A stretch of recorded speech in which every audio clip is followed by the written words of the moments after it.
Welcome into Shaping Reality for January 2026. We are in a new year. I'm so excited you guys are here tonight. I'm here with Penny Kelly. Penny, how are you doing? I'm doing well, except for the blizzard outside. It's like enough. Well, before we get started tonight, you guys, I have two announcements, and I'm just going to be really quick, but there are two things that I really, really want you all to know about. First is Penny just posted a video on her channel, Penny Kelly Official. If you're watching on my channel, Penny's channel is Penny Kelly Official. And I believe the name is When Autonomy's Gone, Then What? I have now watched it twice. And she also references a couple of videos underneath in the show notes underneath the video. Go watch it. Go watch it and watch it again and watch the videos that she referenced. It's really, really important that we understand where the agenda is trying to hurt us into.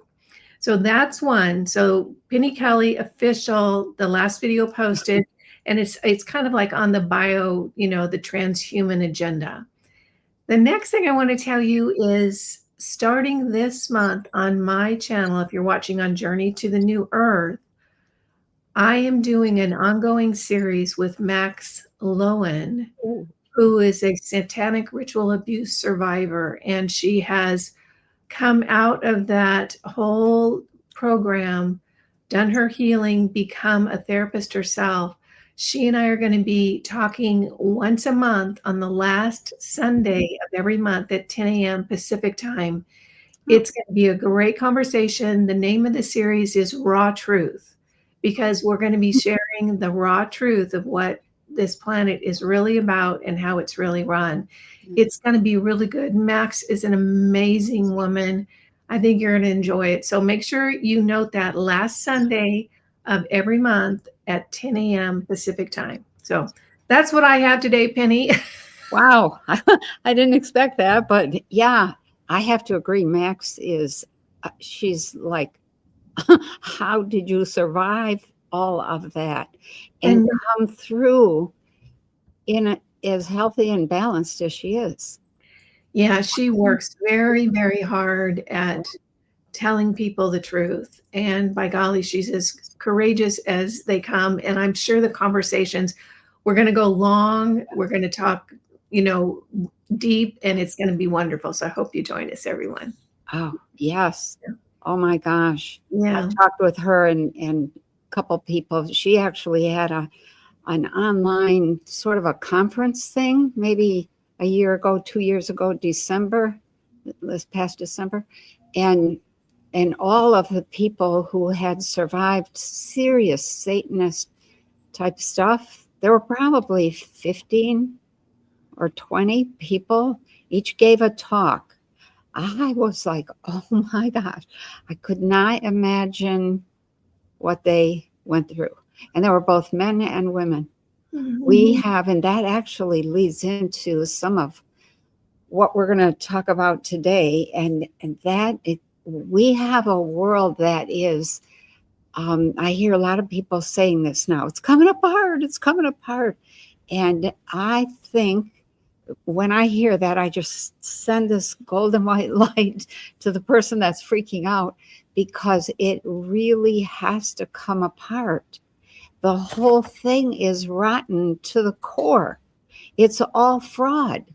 When I was doing the look-see this month, I ended up reading through the look-see when I was all done to see, okay, what could I say about this whole month? Is there a theme?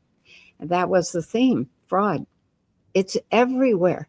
And it bothers me that we have degenerated in relationships with one another to the point that everybody's looking at somebody else as an income stream instead of a human being to get to know, to talk with, to enjoy, to build something with. And so I want to talk today.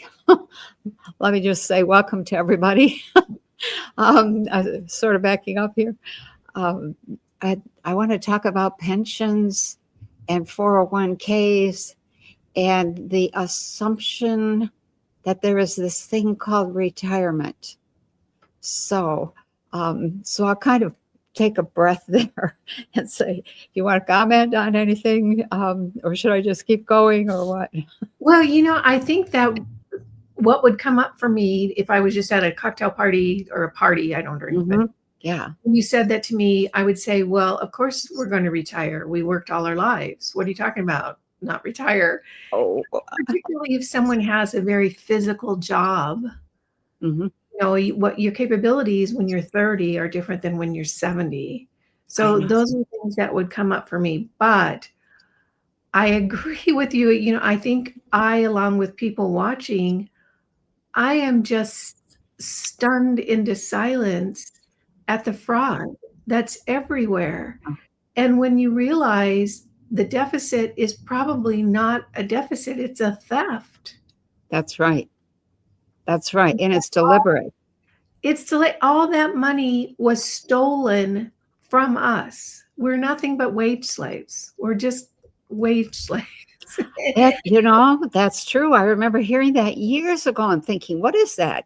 And later, like 2 decades later, I thought, that's me. So I'm the wage slave. And so is everybody else who's working their tail off and getting nowhere. And we're in some kind of a cycle. I would just, I used to call it a vicious cycle. Now I just call it a stupid cycle. A stupid cycle. And we keep paying for our imprisonment, and it's crazy.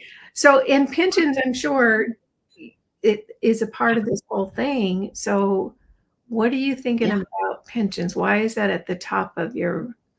Because I was listening to Bick Swear talk with Sarah Westall, and they just made this comment, and it was, one of those comments that grabs you, and it was just so ordinary. It was like, he said something about the system really has to come apart. And I thought, yeah.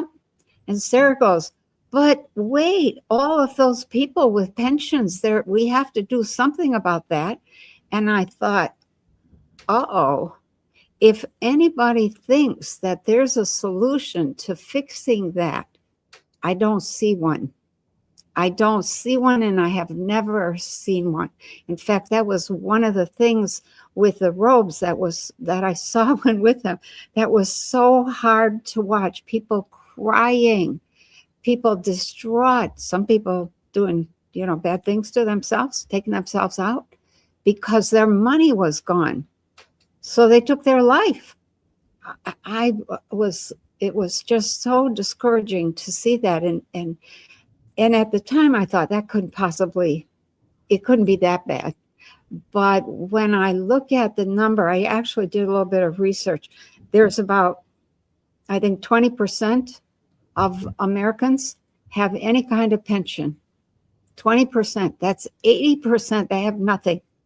That if the system were to fall apart or go down, maybe nothing would change for them, but 20%, those are people that have worked hard and they're expecting that money or, that pension to be there. And when you go looking at the pension funds, almost all of them are like hidden, like, just don't look at that. They have been robbed, especially those people who worked for cities, cops, firemen, et cetera, et cetera. It's not good. So then I was looking at, well, how many people have a 401k? That's kind of a pension for some people. And there's only 60% that have 401ks, roughly. In a few places, it was up to 70%, but it averaged somewhere between those two. And that leaves 30%, 1/3 of us with nothing. What are those people going to do? And so then I started looking at, well, I don't know how much is in the 401ks or in the pension, et cetera. But if you have, I think it was $100,000 in savings or in your pension or your 401k, and let's say that the cost of living is $5,000 a month. That should be around $60,000 a year But out of that comes taxes and all kinds of expenses. And if the price of living keeps going up, if we keep having inflation, then that $100,000 would last the person who just retired a grand total of 1 year and 8 months. And then it's all gone. And then what? You go back to work, you know what? And so if you had 200,000, I think it was twice that, like 3 years and 4 months or something like that. And if you have 500,000, you might make it 8 years. But if inflation keeps going up 2, 3, 4, 5%, or we get into hyperinflation, then that 500,000 it could get to where it's cost you $100,000 to live. And at that point, the very few who have 500,000 in their 401k would be joining the thousands, the tens of thousands that have nothing. And that does not bode well for where we're going. And so I was wishing that I had some way to do a little census and say, how many people have pensions? How many people are socking away money thinking that that money is going to be there? Because I don't see it there in the future. And that's like, wow, okay. How do I say that? I have family members who've worked their whole life, put all kinds of money into retirement accounts and 401s and, and stocks and bonds. If that money disappeared, I don't know what to say. I think the anger would be off the charts.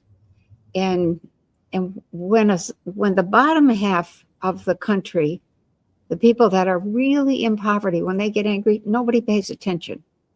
But when the people who have had money and had means and worked their whole life, didn't take a dime of welfare or anything like that, and all their whole savings, their whole plan is out the window, that's a big issue.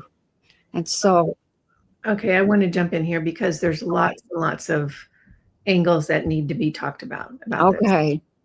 I want to start here, and I think it's an underlying theme that I learned from you years ago, and every year I understand it more and more and more. Oh yeah. When you first said it, I was like, what are you talking about? And so now I was like, oh yeah, I get it.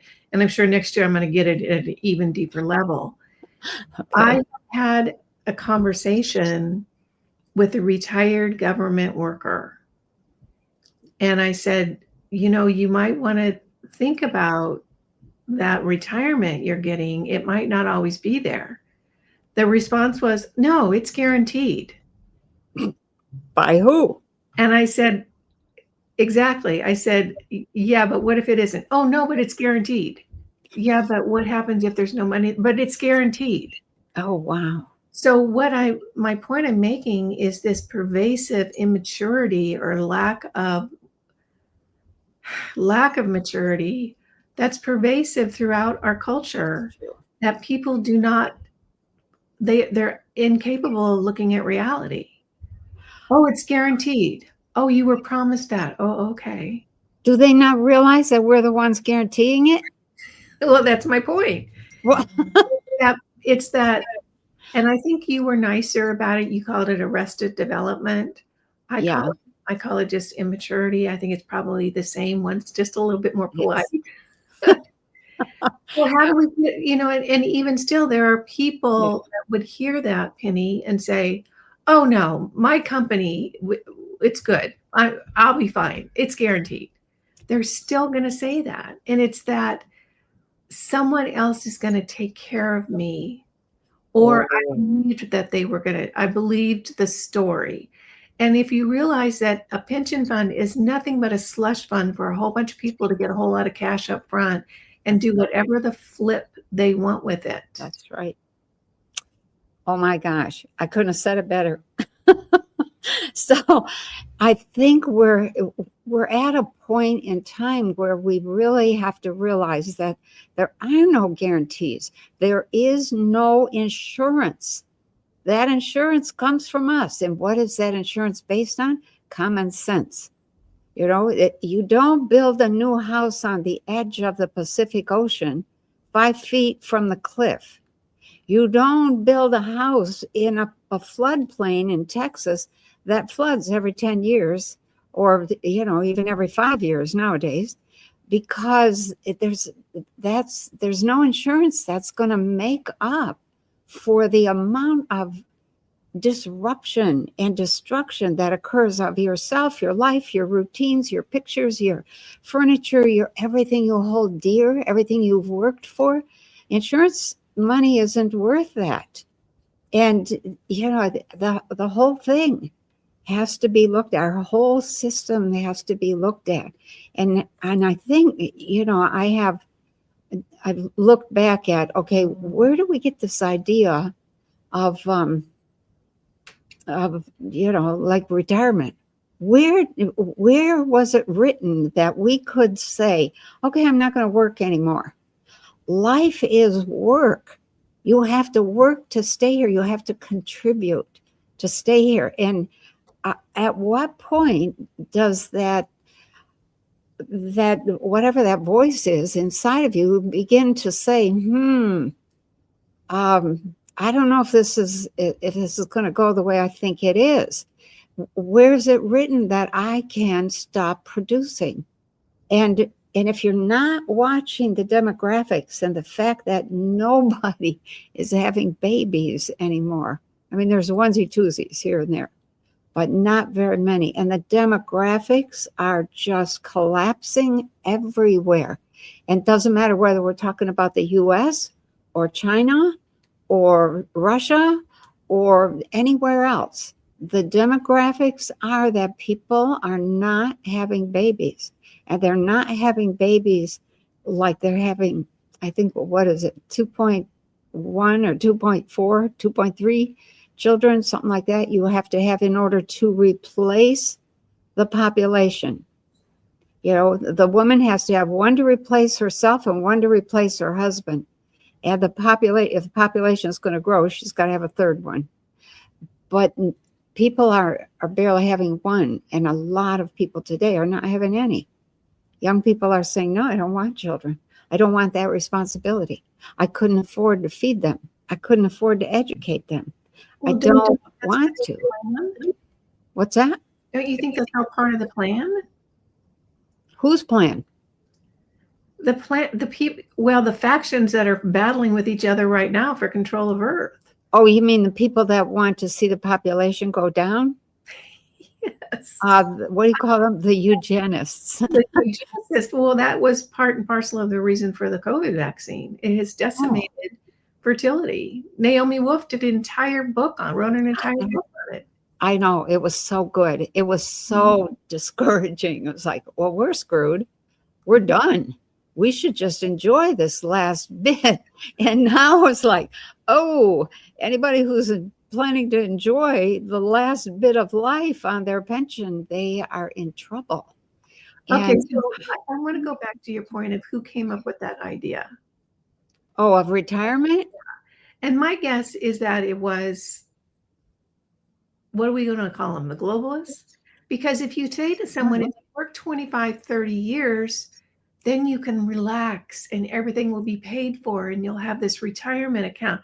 What does that do? It does two things. It gets you to work your tail off for the most vital years of your life. I know. It also gives them a tremendous slush fund to steal. That's right. And they do. And they do. That's that. It's just duh.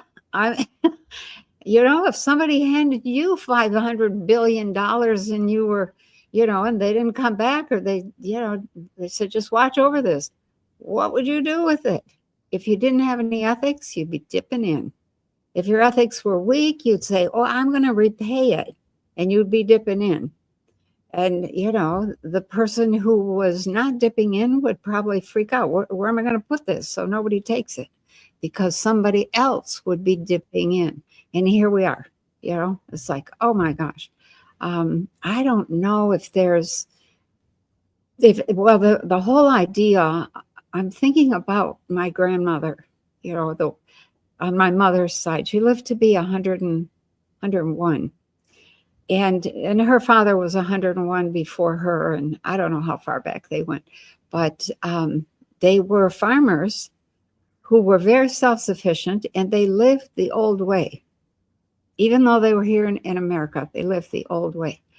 And they when somebody got old, they decided who's going to take care of the old ones, of the elders. And the elders got taken care of, and they didn't get dementia because they were healthy. They were just used up, usually. And they were valued for some little thing. Either they did the dishes, or they made beds, or they fed the dog, or they continued to contribute to the family and stabilize the family economy when the farmer was out working his butt off in the field, and the woman was working her butt off, either making clothes or washing clothes or making food or growing food or whatever, putting up food for the future. All of that was a package that worked. And that, I got to watch that. Was old-fashioned, but I didn't know that at the time. So it was beautiful. There were some farms that took in larger numbers of people than just the family. They would take in 4 or 5 extras after their 8 kids had gone. Okay. And so that was one of the systems, but it wasn't until I think at the end of the 1880s that Otto von Bismarck was struggling with, what do we do? How do we fight socialism? And he said, oh, let's give our people some sort of a stipend so that they get rewarded for having worked. And not everybody got it. Just a few people who had worked for the government or worked in a few of the industrial factories, which industrialization was still moving forward at that point. And so from 1880, I don't know, I'll say 1880 to 1890, to 1980 to 1990, that's only 100 years, we have had this assumption that we have the right to retire. We can just sit down and somebody else is going to take care of us. And I think that is a fantasy in the times that we're in, partly because of the demographics, partly because of the amount of fraud, and partly because of the fact that the system is now coming apart. And I want people to prepare. If you have a pension, if you have a 401k, be prepared to do something to survive besides count on that money. Take some of that 401k money out before it disappears altogether and buy something that will help you survive. Maybe it'll be a water filter. Maybe it'll be, a little shed in your backyard where you can store food or something, or some modification to your house. Or take a class in how do I produce electricity, from scratch. There's options, but you have to be thinking ahead.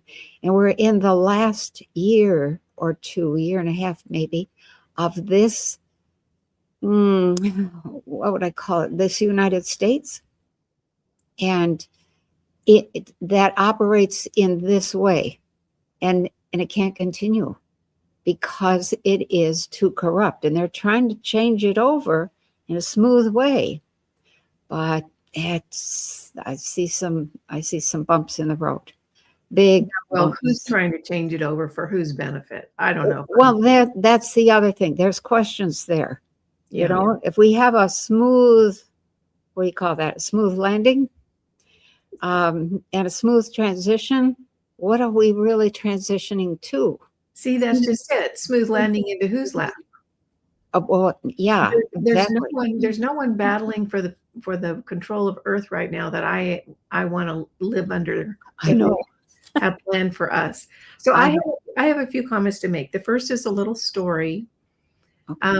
I read a story about a woman lived in, I think, some smallish city. Okay. She had an elderly neighbor she hadn't seen for a few days. She went over there, and that woman was sitting in her house with no heat on because she couldn't afford it, Oh, just about frozen to death. oh And my. so the nice neighbor lady put together a GoFundMe page to get some money so that the elderly lady could have heat in her home. And the reason I'm telling the story is because that's what we're going to be needing to do. I know. Is we're going to be needing to look at the 10 houses around us Yep. and deciding who needs help and who here can help them. We're going to have to start taking care of each other, and we can't let those old people freeze to death in their homes. Oh my gosh. No. The second, or starve to death because they ran out of money for groceries a week and a half ago. So Wow. we're going to have to start. I hate, it's like we need to grow up and we need to start looking out for our neighbors. And then the second thing I want to say, and this is the anarchist in me, Okay, bring it. between the richest 100 people on this planet, Oh, we want that money now. We I want, like that. yeah. You've had your fun. You've got your yachts. You've got your little booby girlfriends. We need that money is now going to be taking care of people who need it. Oh So, my gosh. and that's my position. You have raped and pillaged this, I would say, this country, this earth, Everything. and the party's over. And now you can go live in a little hut somewhere, along with the guy who founded, Twitter down in Africa or wherever the hell. I don't give a damn. But that money is now ours. Oh, I think it may actually come to that. That's one of the big lessons of our time, that when you allow a handful of people to collect all the money and 1% have billions and billions and the other 99 have nothing, that doesn't work. And I feel sorry for those billionaires who think that they're going to be safe by their money or their underground bunker or their self-sufficient farm or their whatever. If they're not willing to help and to really make a difference with their money, they're way off track, and people will let them know. So I do worry about them. It's like, come on, you guys, you're smart. You know how to organize things. You know how to put things together and get things to work. Use that for the benefit of the entire planet. And I'm hoping, maybe a couple of them will. Okay, so now that I'm thinking through the whole pension thing and the fact that there are going to be people who need taking care of, who need help, and not because they're just going to need help. Right. This is an abundant planet. We have plenty of food. We have plenty of water. We just need to look at things differently. We need to step outside the false system and start doing what needs to be done so that everyone can eat and can be warm and can get up in the morning and have clear water to drink and get on with their day, making sure that life continues on this planet. So we're just going to have to step outside of this baloney that we've been raped and pillaged under and do it differently. I know. There has to be a plan B, and I think that plan B is what you just said, taking care of one another, period. That is a plan. We don't have to know exactly every detail or how that's going to work. All we have to know is really our own heart. Are we willing to share? Are we willing to look around? Are we willing to go see who's in need of help? What has to happen? So, and anybody who's ever planted a zucchini plant knows that there's food to be had. You're begging people at the end of the season, please, dear God, take the zucchini. Oh my God, that is so true. It's so I know. true. I know. Yeah. I've had tomato plants hang on till December. I mean, so Yeah. Ours just died. yeah. So they were in the greenhouse, continuing to produce. I have photos of them. They were amazing. Lettuces are still growing in the greenhouse, and it has been like down to 0 degrees. The wind is 20, 30. Today it's been 40 miles an hour. Whiteout conditions. It's like a full-blown blizzard. And I'm like, okay, it's amazing what Mother Nature provides. And if you even go and meet her halfway, Yeah. we'll have an abundance that the average, the percentage of increase of your investment into a garden averages 400%. And that's if you don't do anything to make your seeds produce more. See, there's more that we could talk about there. There are ways to enhance your seeds, their health, their productivity, their progeny, the way the seeds that they produce, the flavor, the nutrition, everything. We did a lot of that in the lab when I was working with Dr. Levengood, and 400% is I say the average, but it's really the minimal end of the average. That would be a good class, Penny. What's that? That would be a good class. That, enhancing your seeds and you're enhancing the growth of your. Okay. Yeah, I didn't think of that, but it would. Yeah. And it may come to, and one of the things about when you do that, when that little seed is a living system, when it has enough energy, it throws off the characteristics that it picked up from pesticides, herbicides, fungicides, and things like that. So it becomes almost impervious to mildews and viruses in the soil and molds and bacteria. When we sent it off for third-party testing, the seeds, we sent seeds off to be tested. The report that came back was, wow, we've never seen seeds like this ever. They have no mold, no mildew, and absolute resistance to bacteria.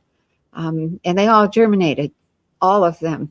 Usually if you get 80% germination, you're doing well. Yeah. So, yeah. That would be a great thing to know. I just recently moved to a new area, you guys. I'm kind of in the middle of California, over by the Sierras, almost Northern California. And I started hearing that there was something called Bitney Springs in my area. And I went over there, and Penny. What was it called? Bitney Springs. Okay. This is the first time I've seen this. We need this in every single stinking town. Wow. It is a underground spring that bubbles up, and it has been plumbed. And it's on the side of the road with a little covering. Somebody built a little wood covering over it. Yeah. It's 24/7, flowing like gangbusters. Yep. You drive up there with your car and you fill your containers. Yep. And you take it home. And I'm telling you what, that is like the most popular place in town. I was there the other day for maybe 15 minutes. I think 20 cars drove up. Oh, wow. It is beautiful, fresh, clean, deep well spring water for free in the middle of my community, and everybody uses it. Yeah. And why don't we have that everywhere? Because we have not learned how to communicate with Mother Earth and say what we need. I had a friend, a woman that I knew in Wisconsin, and she was an herbalist, and she was working, I think her name was Hazel. It's been a long time since I've talked with her. And she wrote a book or two. But she started this, she wanted a spring on her property. She started talking to the earth and whatever elves or divas might have been in the neighborhood, and the wind and the rain and everything, the trees, the grasses. I need a spring. I want a spring on my property. By God, after a year or two, one showed up and she has a spring. So I was like, Hazel, that is amazing. And then I heard of other people doing similar things. So remember that old story of in the Bible, I forget if it was Noah or Abraham, not Noah, maybe it was Noah, Abraham, somebody striking a rock and getting water to come out of the rock because they were thirsty. The Israelites were wandering in the desert. I think that that's probably a similar kind of story. Lots of praying, lots of talking, lots of communication with the the living systems that are out there that cause things to happen, and then saying, I want it right here, hitting that rock, and then, maybe it didn't come out that very same minute, but eventually water shows up when you call it, because water is a living system. I have one of those wells just down the road from me. It's, it's the old stagecoach stopping place. They stopped and watered the horses there. And that stagecoach line and just passed by, about a mile or so down the end of my farm and right around the corner. It's like, oh, wow. And it is amazing water flowing. It's been flowing for 150 years. So the first time I went there and I was driving away, I was so happy. It was just like a highlight of my month. And then it dawned on me, Kimberly, that's how it's supposed to be. That's right. Yeah. And I've been so conditioned, we pay for the water to come into our house and we're not going to drink it because who knows what's in it. And then so we have to go to the store and pay for more water. Mm-hmm. It's just this constant conditioning that everything we do, we have to pay more and more every year. Yeah.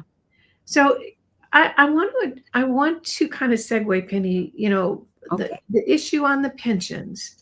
So, it's like I know a lot of people that are working thinking, oh, I'm going to retire in 8 years. I'm thinking, So, and then the look-see was just, it was such a good look-see. Thank you for that. It's all this month. Thank you. Thank you. And the incredible amount of fraud. And I don't know why anybody at least in the US would pay another penny in taxes.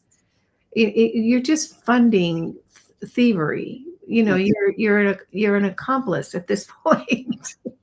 What do they call that? Yeah. So here's in last month, I was saying that I don't know if we're going to make it, and I got a lot of heat in the comments for that. But did you? I thought it was perfect. Okay, so here's the thing that I've been thinking about since last month.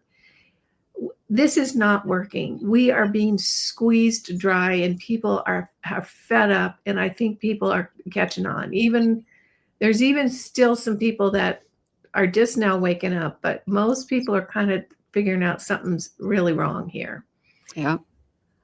How do we get from where we are to a system that works? And how do we not install another top-down control system? And, I in my opinion, I feel like there's these factions of the controllers that are duking it out with each other. And we're just the poor little suckers, riding in the boat while they're fist fighting on the deck. Right. And I don't want to live under what any of them want. In my opinion, Trump is installing a biometric technocratic state. He wants that whole Palantir love affair he's got going. The other people want to kill all of us. It's like, I'm not a fan of any plan that they've got. And so what I'm concerned about is, so some of us, a large number of us, realize there's something wrong and we got to fix this. I don't know how we get from where we are to a system that works, which made me think, how do other civilizations that are gone through this, what type of organizational structure do they have? Because we clearly need to be organized. We clearly have to have a system. How do we not fall into the whole savior thing, top-down control system? I don't think we live in a democracy in the US. I think we live in a dictatorship that's clothed in a democracy. We're not making the choices. Our elected officials don't do what we want. Everybody's saying that's not Trump, that's a substitute. Well, if it's not Trump, then who's running the agenda? So it's a dictatorship, and we don't even know who the flippin' dictator is. I know. I know. And I want to answer the question, how do we get from, I can't remember exactly how you said it, but you said it just right. What do we do to get to a different place, to have something different? I think one of the things that I saw with the robes, which stayed with me, didn't really sink in for a long time. But when I was watching the chaos in the cities, and it was bad, enough to make me cry. Kind of like now. It was worse. It was worse because of the starvation that was happening. But the people who weren't in the cities did nothing, absolutely nothing, except to continue their everyday routines. And they, groups formed here and there. Some people suffered, yeah, but the big group of people who were basically just sitting there saying, well, I don't know what to do, and I can't go anywhere. And, and so I'm not going to do anything. And so they fixed their dinner. And, a lot of people were growing food. They were already growing food. They were sharing that food.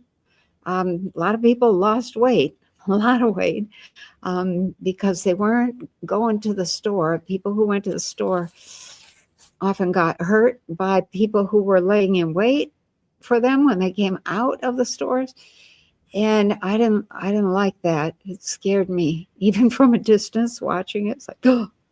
But it was the people who said, I don't know what to do. So they did nothing. And then little by little, they gathered in these groups and they said, well, just what you were talking about earlier, a little different flavor. Let's check around, see who needs what. In our particular, I'm going to check this one and that one. You check this one and these. We'll make sure that everybody in our little realm is doing decently. And that coming together, but that period of doing nothing, that was quite a long period, a couple of months.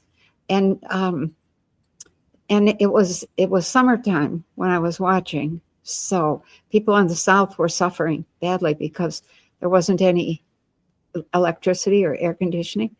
But by the time the fall came, people were getting organized. And one of the things I saw was that the men who knew how to run the water plant and make sure that the water was purified went and turned that water on and said, they took over the water system in their town and said, nope, they supplied pumps if their pumps were out. They did all kinds of things because they wanted water for themselves and their family, and everybody benefited. It was the same thing with electricity. The guys who were supplying water actually inspired the guys who were the electricians. And so they went and they said, no, we're going to run this system and we don't care whether we're getting paid or not. We're going to turn it on. We're going to run it. And even if they only ran it for a few hours a day, everybody was like, oh, they did their laundry and they, cleaned their floors and took a shower and washed their hair. All that kind of stuff happened in that little bit of time. And the rest of the time they relaxed and played or worked at something because they didn't know what else to do. Or they fixed there weren't very many yards that were being mowed, things like that. I have thought through exactly that, Penny, and I actually talked to a girlfriend about it like 2.5 years ago. I said, you watch the guys that know how to do stuff. Yep. They're gonna get in their trucks or wherever that, ride their bikes or whatever, and they're gonna go fix it. And here's the thing that I know for sure. They are going to have the time of their lives. They will. They were. Are going to be like in pig slop happy because darn it, they know how to do it. And they're going to get together with their buddies and they're going to figure it out. And all of a sudden, they're going to come alive. They've got a purpose. They know how to do it. They're getting praise from the community. Their wife is respecting them. They're getting laid all the time. Yes. And all of a sudden, the depression and the lack of energy and the lethargy and all of that is going to leave, and people are going to get purpose. That's right. And you know what? I will add that it was the guys who had been in the Army or the Air Force or the Navy who said, the hell with this. I'm not following any illegitimate orders from a CEO who's trying to lock the doors. And they forced their way in quite a few places that were locked up. And then the food thing, there was like a twice a week, what do you call those where everybody brings a dish? Potluck. There was a twice a week potluck where everybody who had food brought what they could and they shared. And everybody in their neighborhood or their town, they got fed. There were a few people who had like generators, solar generators. They set up a place where you could come and plug in whatever you wanted to plug in. People were plugging in their battery for their car, even though I didn't think there was much in the way of fuel. So, but that it worked in a very slowly. People started figuring out kind of important ways. First, we need water, and then we need food, and then we need heat and air conditioning, and et cetera, et cetera. There was enough. I remember thinking all those storage units that are being built everywhere for people to store the junk that they don't need and can't use and don't want to deal with. So they put it in a storage unit. Those were like the shopping centers of the future where young people went and got, the living room furniture. Yeah. Whatever. All kinds of little goodies. For me, it's wonderful. And I know that every community we live in, there are people with those skills. That's right. There are people with the skills that we need to survive, and we will, and they will bubble up. But for me, the thing that's most exciting is all of a sudden we connect with our humanity again. Yeah. We connect with our excitement. We hop out of bed because darn, it's my shift down at the power station and I'm going to be meeting Bob down there and we're going to have a good old time. And if they got to carry a gun in order to keep it safe, better still, they just can't do it. Yeah, and there's no boss hanging over them. Yeah, it's because they want to do it. Yeah. And I think that's been sucked out of us in this system. That doesn't work. That's really sad. I know. I'll say a couple other things about education and about healing, and about money as well. The education had already started to change. I see it changing now. I see all the little schools popping up. Teachers saying, I'm going to teach these classes to this age group. Anybody want to come and, learn? And they get paid as an independent contractor. That's how education goes. And then gradually it moves onto the internet. Huge amounts of stuff is on the internet. We do end up putting the internet back up, but it's not what it is today.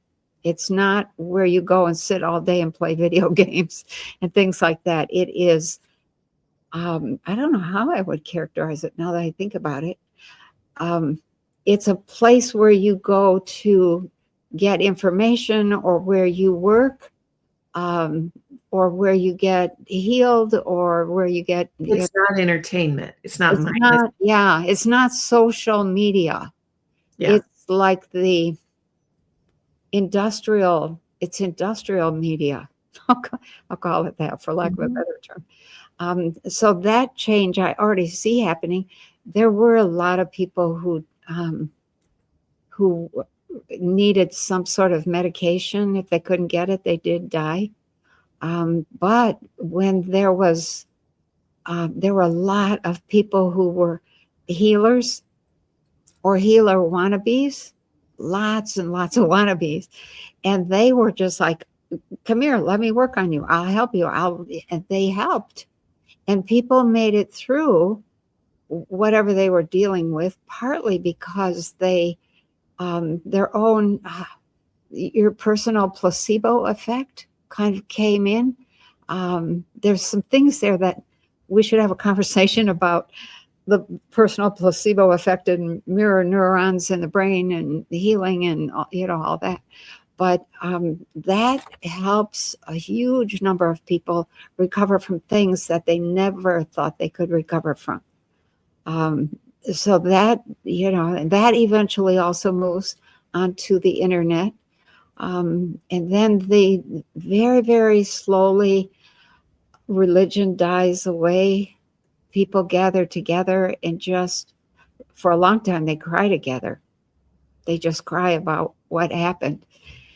And then slowly, and mostly the ones who are crying are the ones who lived the old way and are struggling to adapt to the new.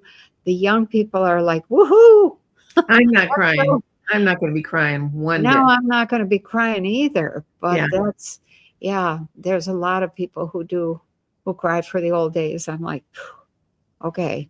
I don't like the slave system. Yeah. Okay, this is something I think about these things, like, of course, in the shower, or when you're falling asleep. Of course, I'm brushing your teeth. Yeah. Yeah. I want to talk about, and I'm going along the thread, Penny, of how a civilization matures. Oh. How do we start taking responsibility? How do we develop systems that really work, that help us continue and grow and just become brighter and lighter and more creative? And I keep stumbling upon that expanded consciousness and integrity. How are they linked? And do more advanced civilizations, do they rely on the fact that a really strong position in integrity comes hand in hand with expanded consciousness? Yeah, it does. Once you get to a certain point, you don't do anything that would harm anybody. Just because you don't.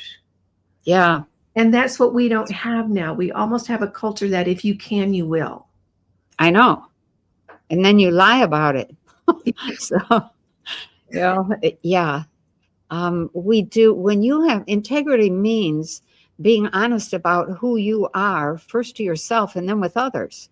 You don't pretend to be something you're not. You don't put on, what do they call it, airs, that kind of thing. You just tell the truth. You just say what you think, not to hurt. Just if somebody wants to hear, you'll say what you think. You'll try to defuse really tense situations. You have this immense sense of humor that comes when you have integrity, which I love. But that's called being real. And you often hear, like, Paramahansa Yogananda in his work, he talked about becoming a realized being, capital REALIZED. And what is that? That means that's when you become who you really are, and you're not apologizing and you're not having to explain, and yet you're thoughtful and you're conscious and you're present and you're compassionate, and there's a certain amount of love that you just can't hide. And you get a sense of humor, and you're forward thinking. It's not all, pessimistic. You're willing to look at what's not working, but you're not stuck in that and going nowhere with that. You're saying, okay, I need to do something different. What could we do? That kind of thing. So that integrity does come when you mature. Yeah. And my mother, I think, said it best when she got to be about 45 or so, I remember saying something to her. Somebody that we knew was getting a divorce. And I was kind of shocked. And I said to her, why? What happened? And she was busy doing something. And she just kind of said, well, I think they both got tired of pretending. And I was like, what do you mean, Mom? Pretending what? And she said, well, when you get to be 40, you're tired of eating what you don't want to eat and wearing what you don't want to wear and not saying what you want to say and saying what you don't want to say. And she said, that's why life begins at 40. And I was like, oh, so I never forgot that. And I've noticed that, as I was passing through the early 40s, you get to this place where it's like, look, I'm tired of saying this over. I'm just going to do. I'm just going to be.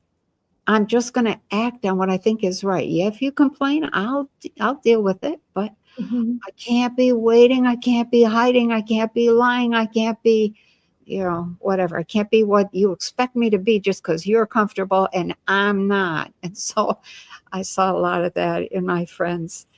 Yeah. I think of this one couple. He married her because of her figure. She married him because he was an attorney. They ended up hating each other. Oh. Because it wears off, the figure goes away, So. Oh my God. Okay, I never count on that. I know, it's so funny. Oh my. Humans. So I was thinking about, I don't know why Jeff Bezos is under my skin right now. I just think it's just a ridiculous amount of money. And I've been trying to rethink how to do Amazon, which I think has some benefits to it, but the money needs to come back to the communities. Anywho, so I was what I've been thinking about, Penny, is why is it that the richest people on this planet, for the most part, are greedy, selfish, immature liars? And then I realized that's why they have all the money. Yeah, that's right. Because they can and they do, and they don't give a damn about anything. And there's zero sense of compassion or sense of community or sense of fairness, or it's just like as much as I can get and whatever I have to say or do to get more. Yeah, I know. And that we in my opinion, we are learning the folly of making money God, making money the most important thing, because it becomes the type of society we live in, where the people are taken advantage of by a few who don't care about anyone but themselves. I know. And that's, go ahead. Well, I think that we're learning is that what needs to be the most important is life. That's right. Life. That's right. We need to be the most important to ourselves and to each other. All that other stuff is frosting. And too much frosting, you'll get fat and sick. So, you don't need all that. I remember, I forget what I was reading, but it was about ancient history, and not all that ancient. It was history before industrialization. People worked a few hours a day, and some days they had to work all day, but they worked a few hours a day. And then they did whatever. They were creative, doing what they want, following their passion the rest of the time. If they were growing food, in the food season, you had to put food up. And that was work. If it was winter, you were sewing. You put that big quilt on your lap to sew, and it helped keep you warm.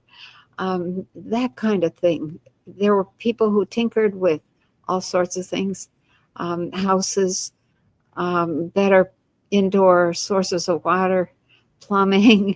I remember reading the whole story of the water closet and how that came to be. It was like, oh, yeah. And that was interesting to me because my grandmother still used a chamber pot and had an outhouse when I was growing up. And that was in the 50s and the 60s. So, and she was a firebrand. She might have been 4'11", but she would, with 14 children, you didn't cross her.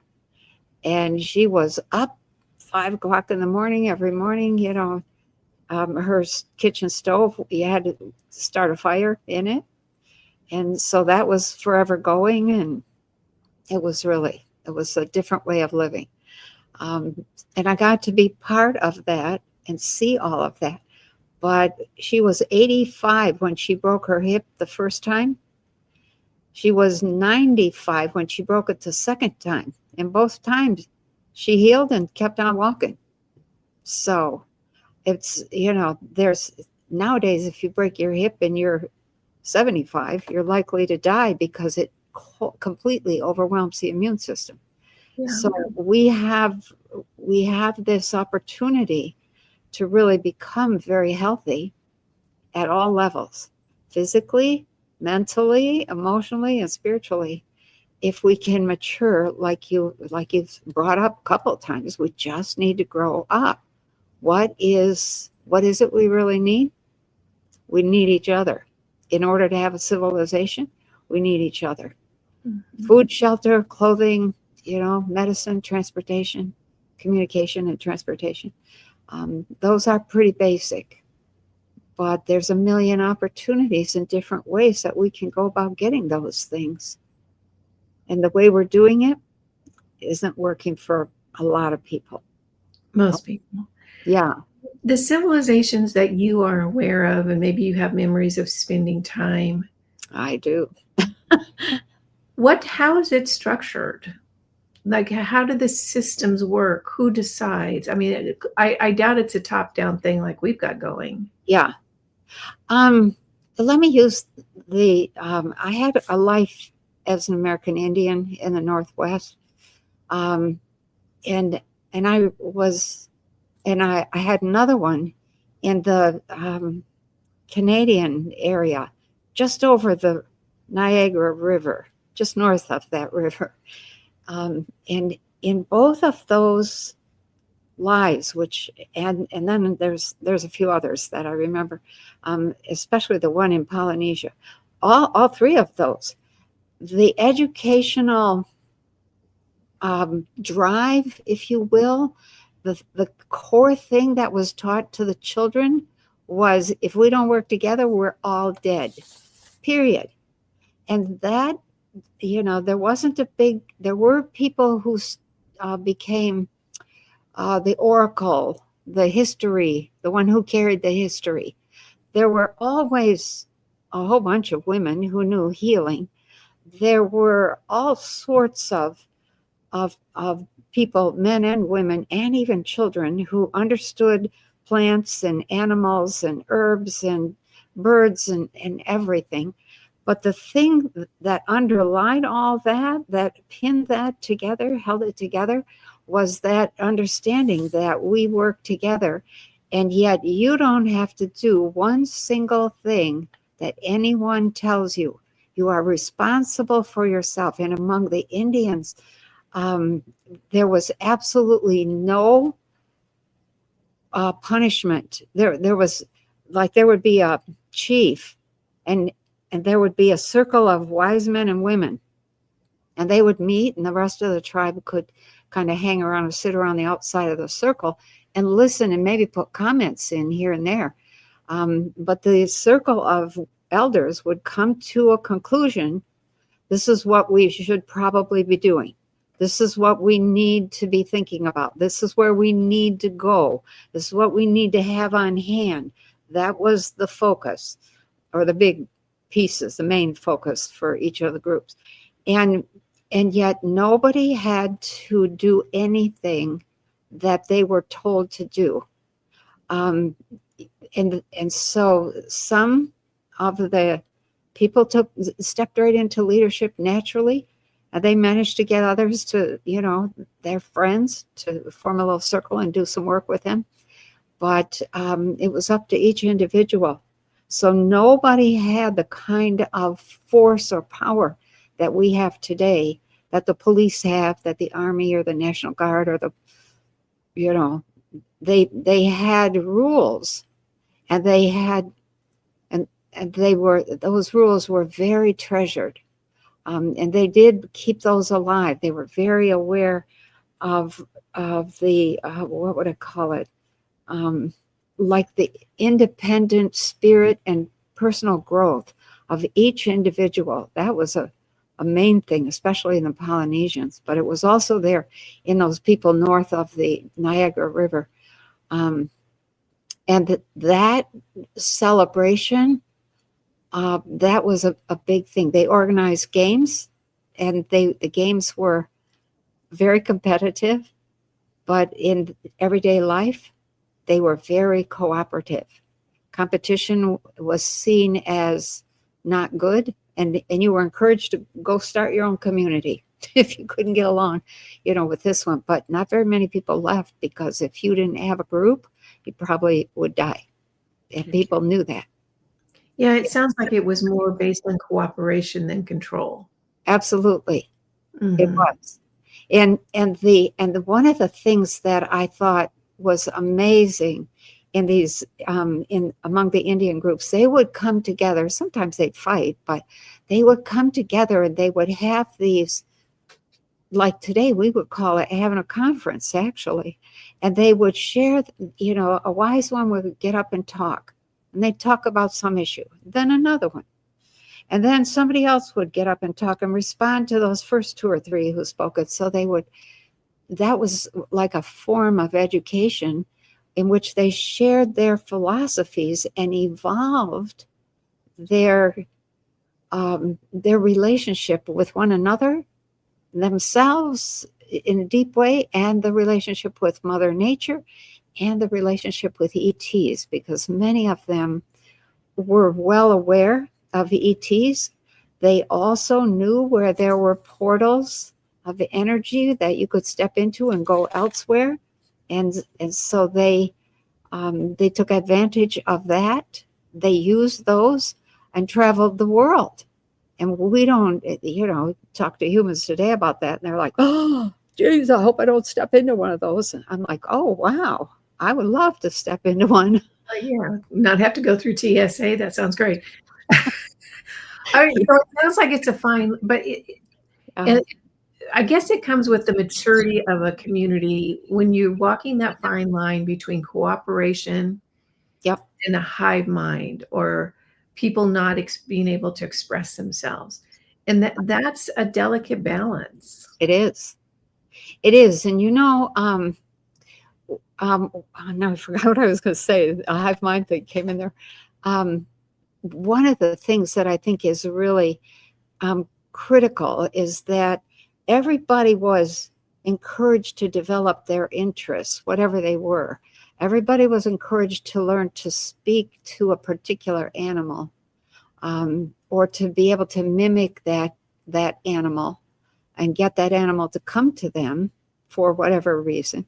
I'm thinking of an experience that I had in one life in which I needed feathers. And so, I got a goose to come to me and let me pick some feathers. But that was by calling to the goose. So that was a whole different relationship with nature. But in that whole thing, somebody would have a set of skills that they would develop to an extraordinary degree, and that would be recognized as that's the person to listen to when this is the issue.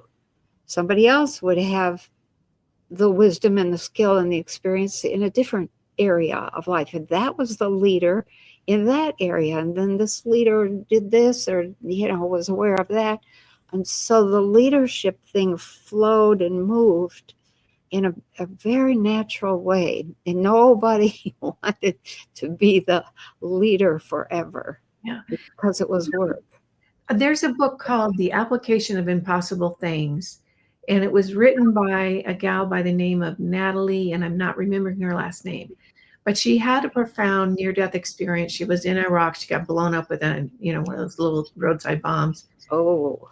And the next thing she knows, she's at a podium in her combat fatigues, all blown up, talking to an immense group of people Oh, wow. about Earth and what was going on and where she thought things were, and she was sharing. And what she talked about was the sense of overwhelming sense of cooperation with that huge group, and that no one was in charge, but that someone would come forward with a comment when, Yeah. when they knew about that topic, or someone else.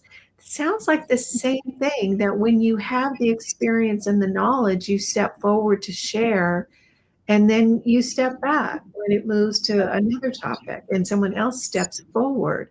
Yeah. That sounds like a realized group of humans. That sounds like maturity. That sounds like Yeah. sovereignty and knowing yourself and what you know to share. That's right.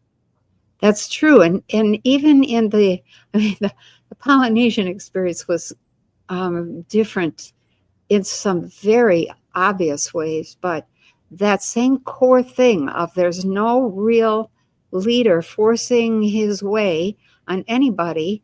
It's up to each person to comply. And they didn't want people who are half-hearted joining anything, because that energy was a takedown to the oompa, of whatever the group was trying to make happen. So there is, we have not grown. We have slid backwards in the last 500 years in terms of our personal, I'm going to say, personal maturity. And that, unfortunately, maybe even the past 2,000 years has just been this kind of a slow downward ticking of our capacities, our understanding of nature, our understanding of one another, our tolerance levels, all of that. And it's really sad, but I think we're at the turning point where we can begin to really see one another, to really look at one another, hear and understand that if we don't have one another, we don't have anything. Period. That's my experience. And the interesting thing, and maybe it's been the same for you, and maybe it's been the same for you watching, is I see all this conflict being pumped out on social media, and even the alternative media is just conflict, and it makes me sad and upset, and makes me want to not only get off the planet, but get out of the solar system. I want to go to another solar system. Okay. Yeah. And yet I go out in my little community, and everyone is so nice. Aren't they? Yeah. I went to the yarn shop the other day. This woman I knew, she barely knows me. She goes, "Oh, I have oranges for you." Oh, wow. It's like, I mean, so nice. So my experience on the planet right now is everyone is so nice. Mm-hmm. And and I know this is true. You're going to laugh when I say this. I just tried not to. I think I know what you're going to say. Well, all that conflict is just manufactured. That's right. It's completely manufactured, because nobody's been mad at me. No. And it's manufactured. Why? So that we don't withdraw from the fools that are leading us. They want that continued participation. They want that, compliance. They want our money. They want our life energy. They're getting our life energy in many, many ways. So, yeah, you're right. It's really, we're at a wonderful, I know it looks bad, and it's going to get a little bit worse here, but we're at a wonderful turning point. And I just keep watching things come apart, and I think, oh, that's sad. Oh, that's too bad. Oh, thank God. So, because I see the threads, just the very beginning threads of the whole new system taking place, taking shape. And it's, when I saw the way things worked out when I was with the little men in brown robes, I saw 2025 to 2030, and then I saw like 2050 to 2060, and then right around 2080 to 90, and then jumped all the way to 2413. I was just, I thought it'll be okay. It'll be okay. We do survive. We do get smart. We do grow up. We do get some common sense. We start working together. It's a whole different system in 2413. That's a long ways out, but it's a big difference by 2045 and 2050. And China falls by 2060, if not sooner. And they may go down about the same time we do, but if they hang on, they can keep going till 2060. Then that changes. But by 2080, the technology has, it's gotten good. I'll leave it at that. The technology survives and is being used appropriately. That's probably the best way to say it. So, yeah. Okay, so as we're wrapping up, and I know, when I'm watching people have a discussion like this, I'm always wondering, well, what should we be focused on right now? Or what's the next best thing to do? Where should I be, learning or investigating or this and that? What would you say to someone right now? Because it's so chaotic and the narrative we're being, it's like they're holding us down and trying to shovel it in our mouths. Yeah. It's so dramatic. And I would imagine that there's going to be a lot of more shenanigans that they're going to try. Yeah. And we're forgetting Mother Nature. Mother Nature has a say in the future. And that's, I think a really hard lesson for people is going to be that when we get really upset and murderous in our attitude, then Mother Nature says, oh, let's murder. And so wipes out, some earthquake happens or some, terrible, I'm say like a storm or a hurricane or something like that. That's, there's always going to be that. But when people aren't developed enough to be able to help manage that and make that minimal, that's, they pay the price. So I think at this point, the most important thing is health. People are so stressed. When you get really super stressed, you stop absorbing nutrition. When you stop absorbing nutrition because you're in chronic fight or flight mode, then the body it'll keep going. Your sleep gets worse and worse.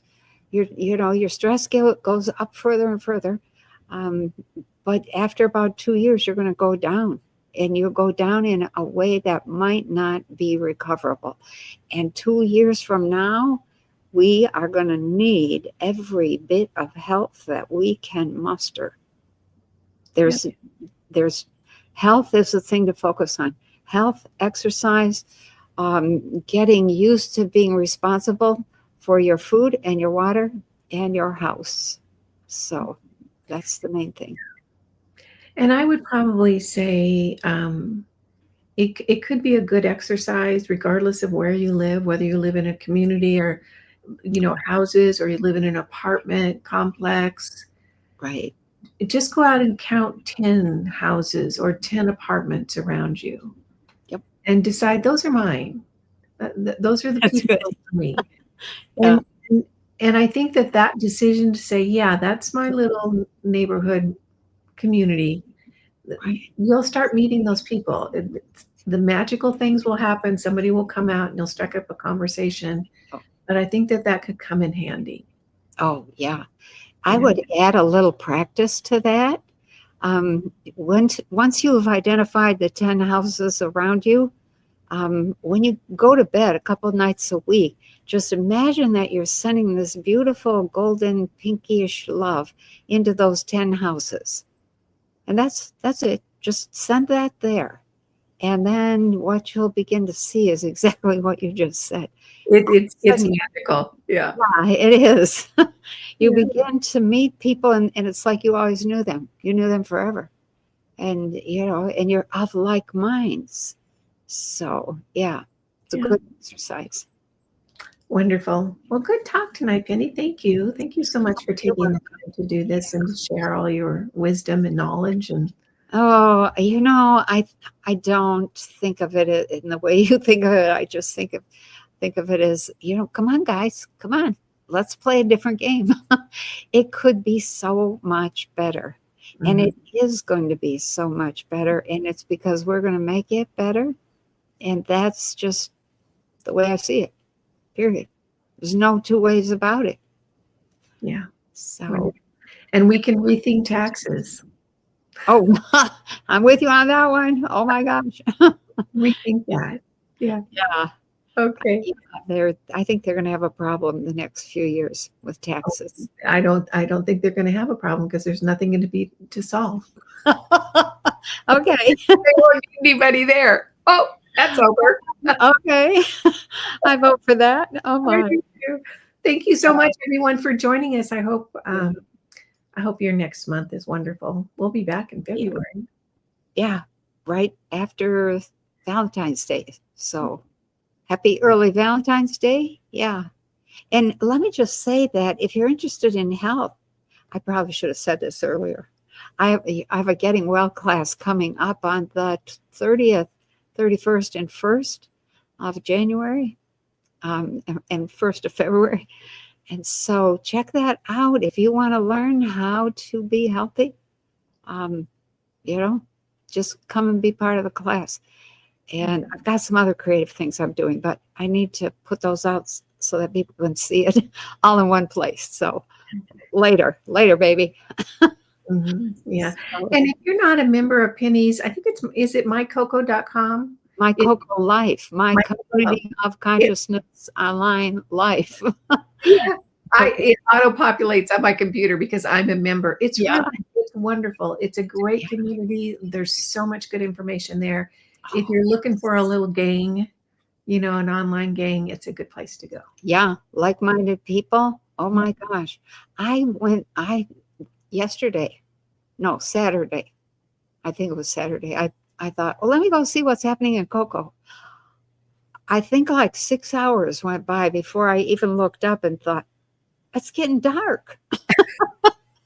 Oh no, I was having a ball. People put some of the best information in there and they're so helpful. You can ask questions, people answer. Some of my students could probably be teaching and, they become teachers for everybody else. So yeah, mycocolife.com.